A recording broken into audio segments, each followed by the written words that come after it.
Qızılgül və kaktus. Biri var imiş, biri yox imiş. Uzaq bir səhrada gözəl görünüşü ilə qürur duyan bir gül var imiş. Yeganə şikayəti isə tikanlı kaktusun yanında böyüməsi imiş. Hər gün Qızılgül öz gözəl ləçəkləri ilə öyünüb, görünüşünə görə kaktusu lağ edib gülsə də, kaktus onun bu sözlərinə sakit qalırdı. Yaxınlıqdakı bütün bitkilər gülə, bu hərəkətin düzgün olmadığını anlatmağa çalışsalar da, o kaktusa gülməyə davam edirdi. Bir gün Qızılgül, bir bu kaktusa baxın. Hansı quş bunun üstünə qonsa, tikanı batacaq və quşu yaralayacaq. Həm tikanlıdır, həm də zərərli, deyib yenə rişxand etməyə başladı.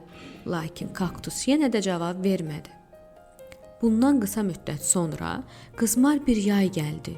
Səhra həddindən artıq qurudu və bitkilər üçün su qalmadı. Qızılgül sürətlə solmağa başladı. Gözəl ləçəkləri qurumuş, təravətini itirmişdi. O susuzluqdan öz ləçəklərini tökməyə başlamışdı. Və birdən kaktusa dönərək bir sərçənin su içmək üçün onun dimdiklərini kaktusa batırdığını gördü. Gül öz etdiklərindən çox utansa da, kaktusdan biraz su istədi. Xeyirxah kaktus isə asanlıqla razılaşdı və dostluğunu əsirgəmədən hər ikisinə bu quraqlıqda kömək etdi. Artıq Qızılgül lağ etməyin pis bir xüsusiyyət olduğunu öyrəndi və bunu bir daha təkrar etmədi.